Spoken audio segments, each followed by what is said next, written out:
Thank you for inviting us to talk and share our experiences across Hampshire and the Isle of Wight today. And as Ken has said, our conversation and the presentation is on strengthening relationships, developing a system approach to homeless prevention whilst keeping a local focus. So if we could go on to the next slide, please. So I hope colleagues can see that. It's a bit small actually when I'm looking at it. So we thought we'd begin by saying a little bit about Hampshire and the Isle of Wight. As you can see, it's quite a complicated geography, so I'll say a little bit more about that. We have a population of over 2 million. One county council, which is Hampshire County Council, and then 11 districts and borough councils. Which are all listed on the left-hand side. And we also have 3 unitary authorities, which is Southampton, Portsmouth and the Isle of Wight. With regards to health services, we have 2 community trusts, 5 acute hospitals, 3 ambulance trusts and over 160 GPs. So quite complicated in that respect. We have a shared Director of Public Health for Hampshire County Council and the Isle of Wight.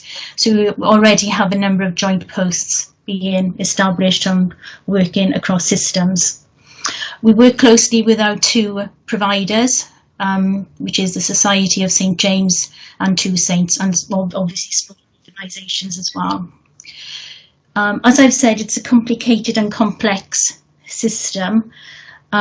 And having said that, it does give us the richness to learn from what others are doing in the system, so we can share best practice across the districts, the boroughs and the unitaries and across Hampshire County Council, as well as looking elsewhere. And our examples of good practice, I would like to refer to the homeless healthcare team in Southampton, the work that's going on in the Trinity Centre in Winchester. Even though we're complicated, we are an ambitious system, and we do work collaboratively across borders and across boundaries. And even though the local needs may be different, so Gosport needs may be quite different from the New Forest to the Isle of Wight, we are wishing to see the same outcomes for those people experiencing homelessness. And looking at the complexity of our systems and our boundaries, we realise that people don't fit neatly into geographical areas. So there's lots of cross-border work, and that's some of the challenges which we face and which we deal with. I'm going to ask Kenna and Leanna if there's any other comments they wish to make at this stage. No, I think that's a good background to where we are geographically. Thank you. So next slide, please. So I think Ken is going to talk to this one. Yeah, so since sort of the back end of March, we have had in place our homelessness work stream. And this slide here is to give a bit of context to the sort of governance and work areas that have evolved throughout the last 5 months. So kind of middle of March, the Hampshire Welfare Group was set up, and that is chaired by Graham Allen, the Director of Adult Social Care, and the Protecting Our Most Vulnerable Residents Group. So there was an approach from the Chief Executive of Hart District Council on the 24th of March to colleagues across the district, because they wanted to see sort of set up and a response specifically looking at the welfare issues for those experiencing rough sleeping, substance misuse, and then any other kind of evolving specialist groups.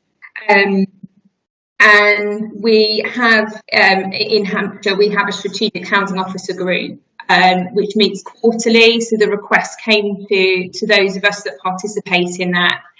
And as the sort of chair of that group and kind of control of distribution lists, it made sense for me to sort of take on the role of chairing then the homelessness work stream going forward. So I think within kind of a day or two, we then had our health colleagues as part of that. And what was incredible to see was the requests coming in via email and telephone calls to me of people saying, we want to be a part of this. What can we do to help you as the district? So within a couple of days, we then had this wider membership group with representatives from health and public health, our accommodation providers. So across Hampshire, we had within our social inclusion contracts, 2 Saints have many of those accommodation contracts. So it was really important that we had them part of the conversation. And then sort of commissioners from mental health, substance misuse, and kind of the homelessness accommodation side. And quite quickly, we also had Sharon Collins and Patrick Fowler, really keen to join those calls in their capacity with Shared Ventures, to look at involvement of the STP and how we could all be working sort of collaboratively. So throughout the kind of last 5 months, we've been meeting. We're meeting twice weekly. We have very recently just sort of scaled that back slightly as everybody's having to deal with kind of business as usual matters as well. And now that we're not in that sort of crisis reaction period, but initially it was set up twice a week. And then what we needed was an assurance framework, really for us to focus on those areas of risks and issues, and look at how we try to overcome some of those. And the purpose of sitting underneath that welfare group was to raise those issues, to give them some, kind of higher profile, so that we had the right organisations involved and feedback to central government. So just sort of examples there of things we had included in that framework was, fronting discussions around PPE and making sure that, staff and individuals in our hostel settings were safe.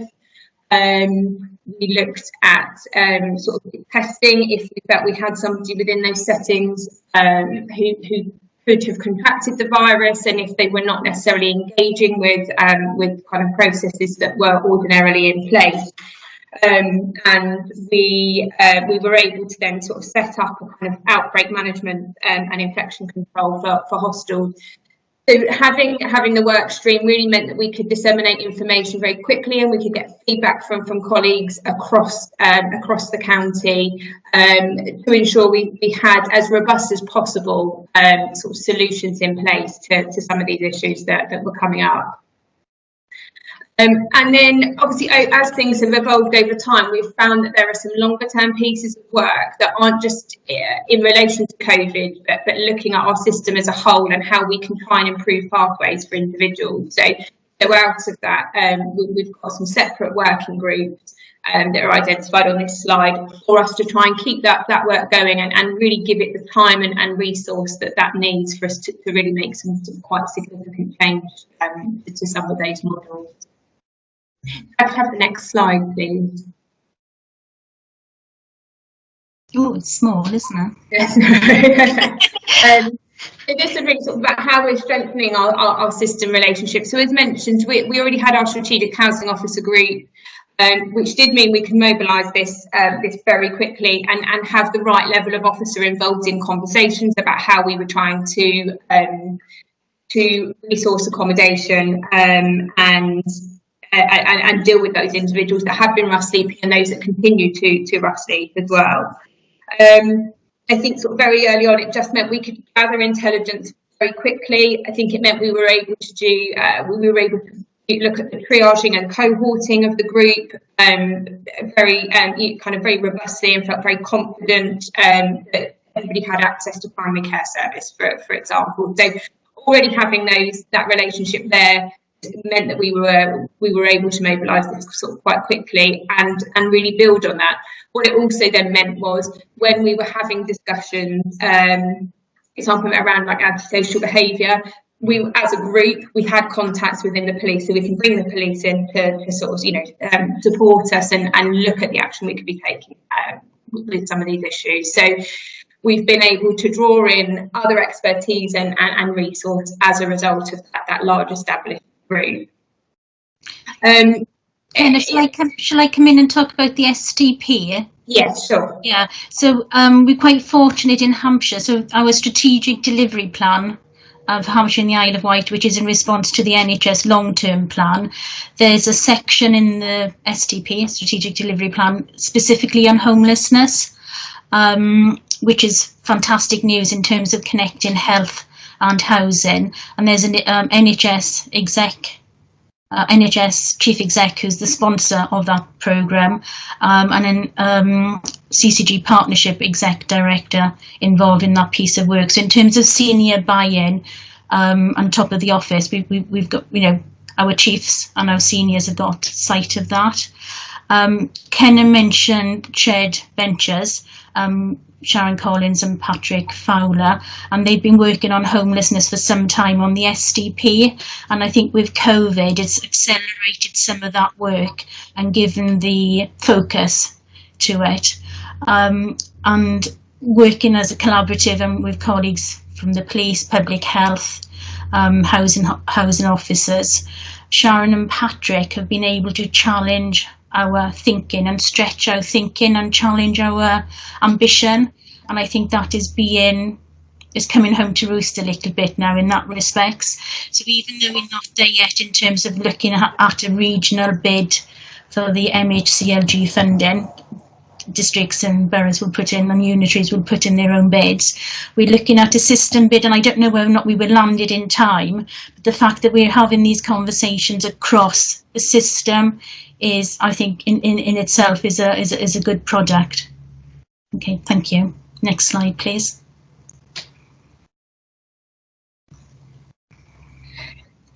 So I think throughout this journey, as I'm sure many of you have, this has been, there's been a lot of reflection and learning about our own organisations and flex that we're able to show, but also as a bigger system really. And sort of quite fortunate that ourselves in Winchester and Basingstoke are part of the Making Every Adult Matter network.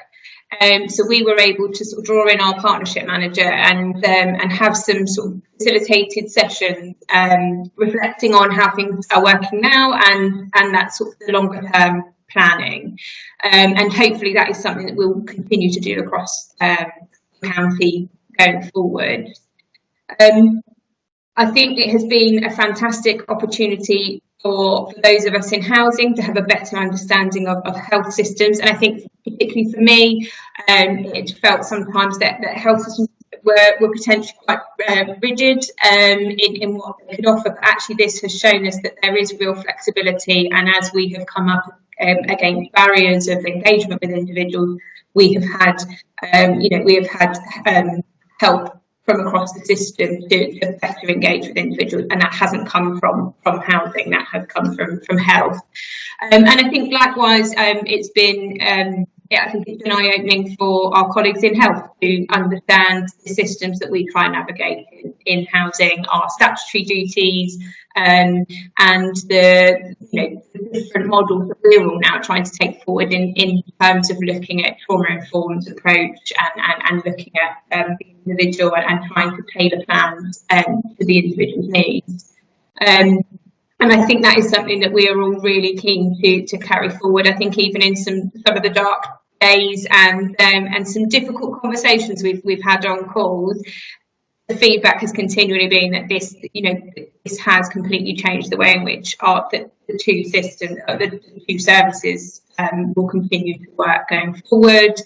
And particularly for us in terms of the duty to refer with our local hospitals, there's been some really good progress made in ensuring that we all understand what we can bring to the table as a package of support for individuals. So looking at how we fit together as a system and particularly for those with multiple disadvantage, and just appreciating that sometimes we need that real local understanding and local focus, but we can be sharing that across a wider geographic to learn from one another. So joint working about it requiring a sort of that leap of faith, and I think at the beginning everyone was sort of heads down and trying to firefight and find accommodation for individuals, but it was that sort of thinking outside the box and us all kind of feeling a part of that together. And allowing that, although the work stream had a remit and we were told what we needed to set out to do, that was ever evolving to support the individuals that we were working with, but also to support us all as officers as well, because it's been a very tough 5 months for everybody. And I think at times it felt having two meetings a week, that was quite time consuming, but the benefit of that, I think, sort of, outweighed that, and it really helped to feel supported. And for us to reflect on the languages we use and make sure we're being kind of clear and transparent when we're talking to colleagues from other sectors, and not including all of our jargon and just that opportunity for learning, really. I think it has made us think about budgets and how we can share that across the system. It's not always just about the bricks and mortar, which they were always talking about, and not just about funding, but about resources. How can we better use the resources that we have?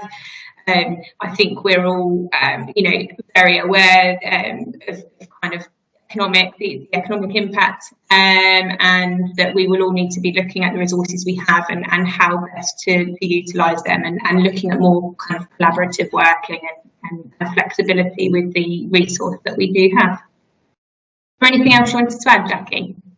I think the powerful thing for me, well, one of the powerful things on the slide is a comment by one of my district colleagues who said, it's in bold on the slide, it's been good to work this close with health, and it builds on what Kenna has been saying in terms of that joint ambition between health and housing colleagues.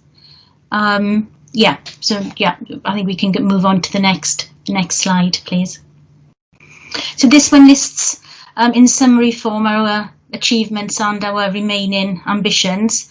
And Debbie reminded us in last week's session about the statutory duty for NHS England and CCGs to have regards to the needs to reduce inequalities in access and outcomes to care.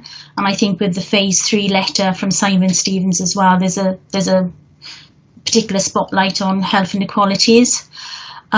We've talked about having the primary care task and finish group. The service specification has been produced.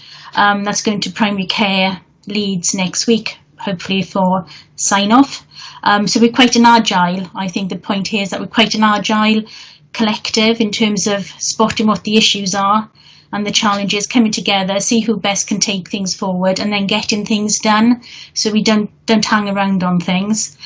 We've got a paper going to NHS chiefs on Monday. So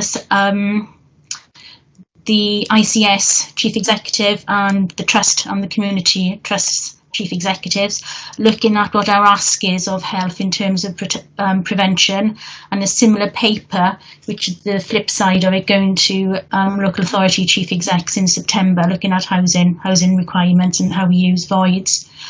More work to do. We've identified intermediate care step down facility in line with Bradford, which I'm sure colleagues are aware of on the call. More work to do on this. We're just picking this one up. That's going to be our focus over the next few weeks in terms of gathering evidence and what could this look like potentially for Hampshire and the Isle of Wight, but looking at the cost benefit analysis, because there's not a lot of new funding around. So I think that's it in terms of our achievements and our ambition, as I said, our ambitions around intermediate care. And we were talking about having a vision and a strategy which holds us all together. And under each of the work streams, there's a work programme for the process people of us who like to keep things in milestones and outcomes, etc., which we can share with colleagues afterwards if anybody wanted to see it. Kenna, is there anything to add? No, I think so. Thank you. Could we have the next slide, please? So we thought this one would be quite a good good slide to finish on in terms of the language we've been using and the language we continue to use in our discussions and our meetings. So we talk about sharing learning, collaboration, a cultural change in the system in terms of health and housing colleagues coming together, being more connected, about developing our vision for those people experiencing homelessness. First time, we've got live data, even though it may be imperfect, we know where people are, having the data to help inform our decisions, our business cases, and commitment. I think the energy and commitment from colleagues who attend the homelessness work streams and the other associated pieces of work is truly amazing. And I hope we've managed to convey passion and commitment to this piece of work. And we thought we'd leave it with a nice little quote. Dreams become a reality when passion and persistence meet. So thank you. That's fantastic. Thanks ever so much for sharing that. I think it's really, really inspirational to hear what you've done and what you've achieved over a really short space of time in such a complex landscape, really, and a challenging landscape, bringing all of those partners together, which I know has made a difference and will make a huge difference in the coming days and months to come. So thanks ever so much. Are there any questions or comments that people would like to ask?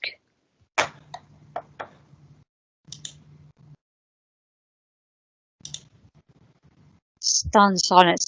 I know colleagues in Surrey, you've got an equally challenging landscape, have done a lot of work and have done some similar kinds of stuff, and Kent are grappling with similar issues. So I know that there may be questions outside. Just on the, so you touched on some of the challenges, and did you come across any major kind of barriers as you started to go through this? I know you were pushing a bit of an open door because some of the SDP stuff was nicely aligned and things, but did you have any major kind of barriers as you started to kind of set this up? Personally, I can't think of any specific barriers. I think the pace of the agenda initially for unitary borough district colleague councils in terms of everyone in was immense, and intense.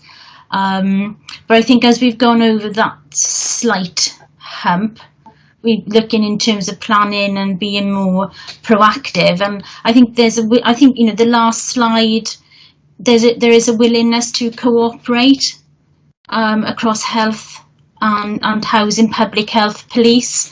And I think that's one of the learnings, particularly from a health perspective. I never come across the police in my day-to-day job, but looking at what skill set the police can bring to all of this in terms of antisocial behaviour. So it's having those conversations with people, and then that leads to how can we do things differently. Yeah. Have you had any kind of involvement with local business or anything within any of your networks?